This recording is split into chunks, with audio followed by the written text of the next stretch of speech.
this press conference this afternoon to provide you with an update on the Hard Rock collapse, as you are no stranger to. And of course, the residents of our city, more importantly, the families, have been tremendously impacted by this disaster. Businesses in the area, all of us have felt the trauma associated with this collapse. I'm here today, as I mentioned, to give you an update.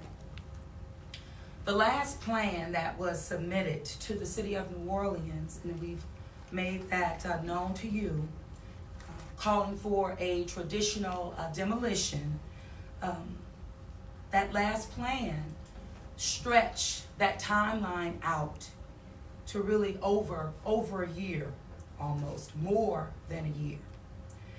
And that created safety concerns as a result of that timeline. Safety concerns not only for me as the mayor of the city, but also, of course, Chief Tim McConnell, who has been the lead on this since day one. But joined also with these concerns was the insurer of the site. Earlier this week, I had the opportunity to meet with ownership, to meet with the insurer, the representative who flew to the city of New Orleans. And with that, we discussed, and they brought forth a new proposal for the demolition of the site. And that new proposal is one that I am going to support 100% with the leadership of Tim McConnell, our superintendent, the insurer, and also the family at this time. We are going to revert back to implosion of the site as being necessary to ensure public safety, as well as being aligned with a timeline that is more suitable for the city of New Orleans, for the family and families, for the businesses and residents who have all been greatly impacted. The city of New Orleans has been unzipped, without a doubt, as it relates to this collapse. The grave concerns that we had relative to the unstable structure was the need to, the initial plan calling for to stabilize it by putting up joists, and over close to 100 individuals would need to do that work inside the building. That is unstable. Putting more people at risk, I cannot live with that and will not support that. So I have with me this afternoon, standing with me, is Mr. David Griffin, whose company, D.H. Griffin, who was instrumental in the initial stabilization of the site with the 2 cranes, right, and bringing those cranes down. That provided more stability to the site, but of course it remains unsafe. I also have, of course, our Chief Tim McConnell, who has consistently been the lead, and I have my Deputy CAO Ramsey Green, who is Deputy CEO of Infrastructure for the City of New Orleans. So D.H. Griffin will be managing the controlled implosion of the site, and we are more than confident that they will be able to deliver results that are safe. I met with the families of our victims and talked with them this week prior to coming to you and making this public. I thought that it was very important. As I've always stated, one of my top priorities is getting the remains of our people who are still in the building. And as I was thinking about this last night, I just have to say this, because we always talk about Quinn and even Jose. But I said, I haven't mentioned Anthony in a mighty long time, and Anthony was one that we were able to pull his body and also provide his family, not only with his body, but with a respectful funeral and laying him to rest. And that just brought back memories of not only attending that funeral, but it brought it back in a way that, again, keeps me aligned with the families that have truly been impacted by this collapse. But in consultation with our public safety leaders, I am supporting the demolition of the adjacent buildings that will need to come down. And this will be provided and moving forward by an order issued by our Superintendent of Fire, Tim McConnell, when that time comes. But make no mistake about it, and even as a family mentioned to me, one said that it was bittersweet. Bitter because when you think about a traditional demolition, it lended itself more to picking the building apart, and they were thinking about their loved ones that's still, in the building. But sweet for them because the timing has been cut down and will be cut down tremendously for the remains of their people coming on back to their families. So bittersweet in that manner. But in regards to this implosion, controlled implosion, again being the safest and one that has garnered the support, not only of me, of the insurer, of the ownership, and of Chief Tim McConnell. And now the families, as well as Governor John Bell Letwitz, and I did reach out to our governor on yesterday. So we are all aligned in this regard, as you saw us unified during the collapse 3 months ago. So with that, I'm going to now turn it over to our Superintendent Tim McConnell, who will address you. I will then bring up Mr. Griffin to address you, and then we will move forward with questions so that we can kind of speak to some of your concerns that you may have for clarity. So with that, Chief, thank you. Thank you, Madam Mayor. You've repeatedly heard me say when we had switched back in November from the implosion that was being talked about then by a different contractor to the conventional demolition of picking the building apart, just how dangerous this was. The day we announced that, we talked about it. Putting hundreds of people in there for thousands of hours to get a building that's very unstable shored up, and then the timeline increasing to where this puts us into next year, to 2021, is where we are now with that building. It's just unacceptable. All throughout hurricane season, that dangerous building will be standing there, and make no mistake about it, it is not necessarily the timeline that drives this in any way. It is the safety of humans, and to lose lives, additional lives, trying to get this building stabilized is really unacceptable, and got to a point where the ownership came to us with a different plan, and we were very happy to see that, and we believe and know from experts that this is the safest way to do it. Based on inspections of the building conducted by engineers, repeated inspections, the building does require a full demolition. A review of the different plans that have been submitted, that y'all have been aware of and we've talked about every time there's been a change. This is absolutely the safest way to take the building down.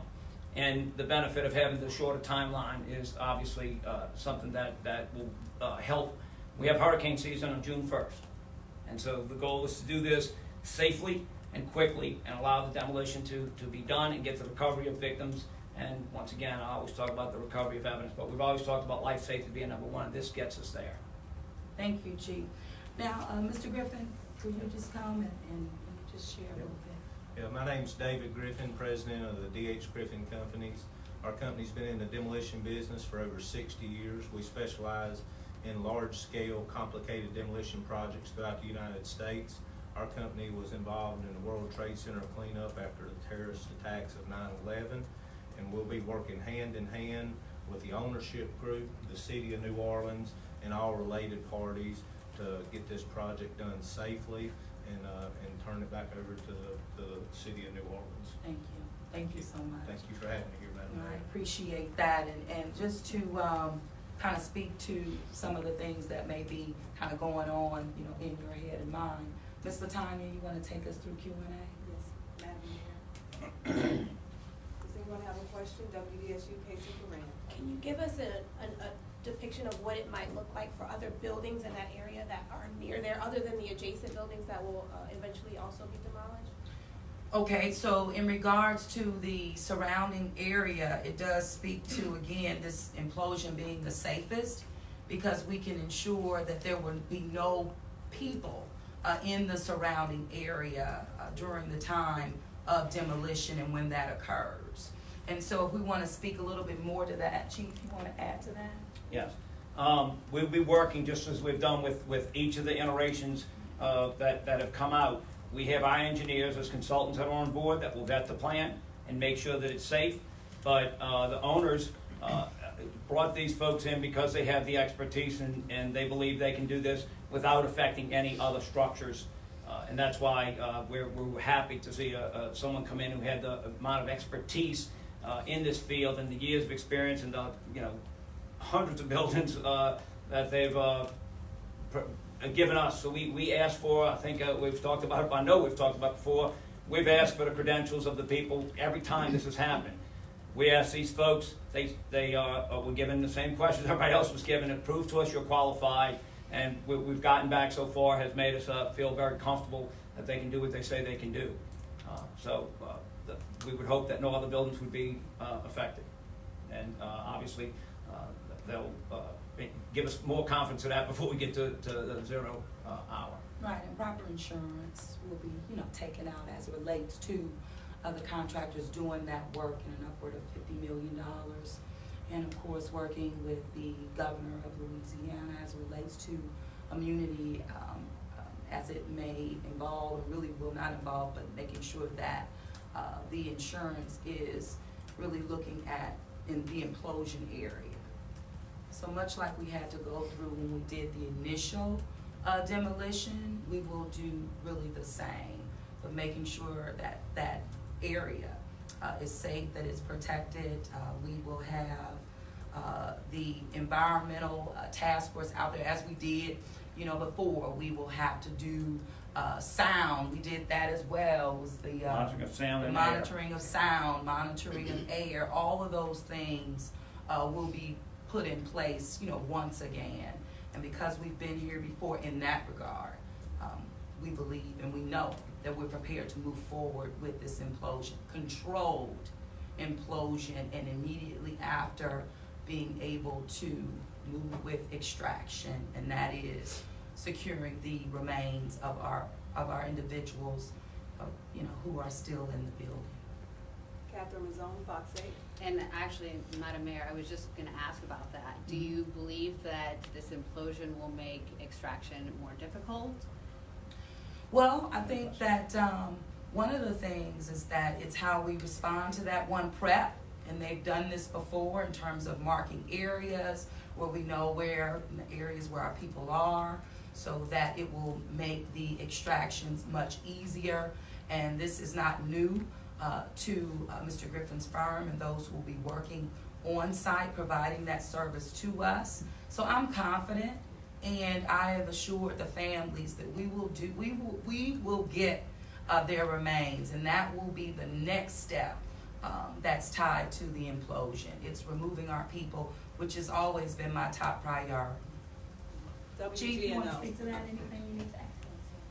I think you said it very well, Madam Mayor, but we have, it's our challenge, our assignment to make sure that we get their remains. It's not a choice that we have. We will get them, and we have the proper resources to do that, and we have professionals that will be on board to ensure that we get every remain back to the families where they belong.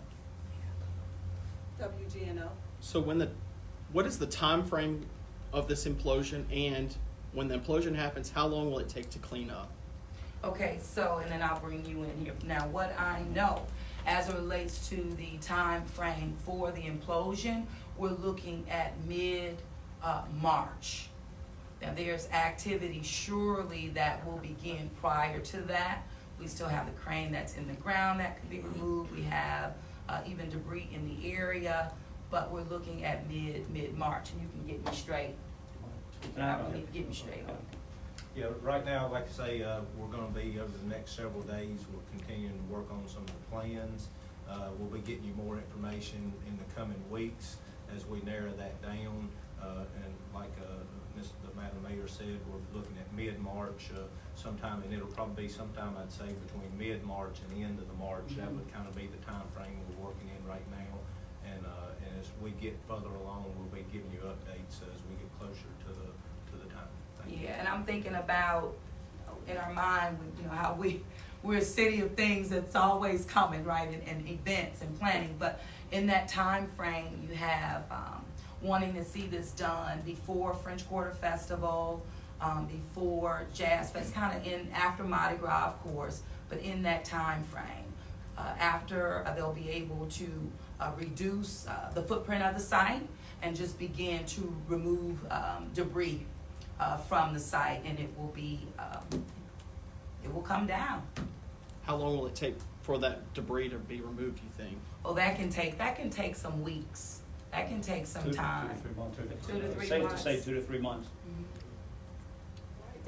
But when that debris removal happens, it will be collapsed to the construction site, and so it'll be manageable, but definitely not keeping the city unzipped. Traffic flow patterns can be resumed. Businesses, although we were able to get most of them open, but we still have 2 that have not been able to open and are really taking a pretty significant hit, as well. But the timeline speaks to their ability to get back up and running sooner rather than later, with the debris removal happening simultaneously. WWL, Devin? It's only been about 3 weeks since the developers submitted that plan. I think it was Christmas Eve with the Around that. extended timeline. And now we're saying like this is the safest way. Has this always been the safest way, or has something changed, an inspection or some movement with the building in these last 3 weeks to make this the safest way? Yeah, well, implosion has always been the safest way, because it prevents individuals from being, around the site. For months on end being in that building, Yeah. trying to put up the shoring. If you go back and look, when we switched in before Thanksgiving, I think it was about the week before Thanksgiving, from implosion, which ownership had been looking at, to conventional, at that press conference where we announced it, I said, make no mistake, this is way more dangerous. So this has been all along, we've said it. But it was, we were looking at the different methodologies, and once again, as we found out more and more, as the contractors that were going to do the work came in, and the concerns about what it would take to do that, the amount of time people would be in there, and the instability of the building, even with the shores, to take it down, someone's got to go in and take those out. So it's always that's- been the Makes it more safest. dangerous. This has always been the safest. But when you We've think made that about clear. thinking about the bodies in there, though, that traditional picking apart demolition just seemed to be the best option, but it's not. It's just not. The advocate, Jeff Adelson? Well, and if you could expand on that a little bit, what changed for you all where you were willing to allow the developers to go through the longer process when they proposed picking it apart piece by piece, but now it's just been decided? Because the contractor. the contractor, but the contractor who would have to send his employees in to create or stabilize the building with the use of joists, that will mean over 100 employees that would have to do that work, came to the point that he would not sign off on the job because of the safety risk, putting his people at risk of losing life. And also with the understanding of what that will take. Again, seeing the plans and seeing all these, lines about the joists, it's like, oh my God, this is massive. And if you can go and do all of that, get my people out of there. That was my initial reaction. But when the contractor came back and pretty much would not sign off, then that spoke volumes, of course. And the bottom line is, when the insurer has pause, that meant the most to me, because I did not want to have this building in our city, the city unzipped, which could potentially be over a year plus. Unacceptable. So in looking at the bigger picture, and I have to look at all factors in determining what I will support. But I support this plan, along with the superintendent of fire, along with the not only the ownership, but along with the insurer, along with the governor, along with the family, all parties who are attached to this. We're all in agreement that this is the best thing for the city of New Orleans to do at this time, and we're doing it. Madam Mayor, a couple more questions. Keisha Saran, WDSU, and then Fox 8. You've been very deliberate in making a distinction between a controlled implosion and an implosion. Can you kind of explain the difference, maybe, Mr. Griffin? Yeah, to- you can. To tell us what the difference is and why that distinction is being made? And it's always controlled, though. Okay. It's always It's controlled. always You never controlled. take a building down with an uncontrolled explosion. Okay. But it, you know, the professionals, you try to get your message right. The professionals who do this, it's always a controlled demolition. It's not, you know, there's no uncontrolled explosion to do that. That's what happens in warfare. Fox 8? I was talking to some business owners recently about some of their concerns, one of which being traffic. I wanted to ask if there's any plan to maybe make things a little bit easier along the detour. And then my second question is, what would you say to business owners who are kind of waiting it out for this schedule? That this will get them back to normal faster. Sooner, yeah. Much sooner. Much sooner. Remember, the building's unstable. This will get Yeah. them back to normal much faster than the other methodology. And once the controlled implosion happens, we'll be able to scale back to the actual site, and streets will be able to open again much sooner. And not just for the businesses, but even our people who are on the RTA. Our Lord have mercy. They tell me that they can create a movie now about what that experience has been for them. I say, please don't do that. Thank you. All right, Jeff Adelson, last question. There was some concern about debris back when the previous implosion plan was being discussed, and in the application to the HDLC, I don't remember whether it was your company or another, there was a discussion about the possibility that the top 3 floors of the building might fall in an unpredictable way. I'd like to hear some discussion about what you all think the impact is going to be on the other buildings around the site, and what some of the concerns might be about that. We believe with the people that are here now that ownership has brought in, with the experience that they have, that they'll be able to mitigate that. And that was a big part of that. People who have the experience of it, and I think everyone's kind of familiar with the here doing the cranes. And I know there was a lot of people looking at what these folks, what their history had been. And the fact that the owners brought these people who have this kind of experience should mitigate that. But once again, we're vetting the plan. Before anything gets done, they'll have to prove that they can do that. The effect of the implosion that you had asked about, that's why we do the monitoring that the mayor talked about. There'll be a sufficient amount of monitoring that's here. DEQ is here with us when it happens, right? And so we will make sure that everything gets monitored. When you talk about, if you talk about any kind of hazardous materials, the difference is hazardous dust. It's a brand new building. Obviously, any kind of dust isn't good, but a brand new building, you don't have the other risks that you would have in an older building where you'd have to remediate any, asbestos or whatever. Right, but Chief, I think also, and Jeff, what I think you may also be getting to is the distinction. I think we need to make the distinction between the adjacent buildings that the chief will order to come down. It still remains. Yeah, those won't be Yeah. imploded. Those would be a conventional. The buildings that are adjacent to it that are being taken down, so that when the implosion happens, the building will fall on those buildings. Those will be taken down conventionally, and anything hazard that they may have will have to be mitigated within all the legal parameters of DEQ, right? And so those will get mitigated. The reason for that is as a building comes down, 1031 building comes down on those buildings, you could have a chain reaction where it starts pulling down other buildings in the block that aren't intended to come down. This will only be the buildings immediately adjacent to it, because the building will fall in that area, absolutely. Right. And there's nobody who does implosions that can say that it won't. Right. You won't find anyone that says, oh, well, I could do it and not get on those. Right. The previous contractor that talked about implosion that was here, that we went through vetting it, couldn't guarantee that it wouldn't hit the Sanger, the garage behind it, or the rest of the block. So that was their, with their expertise.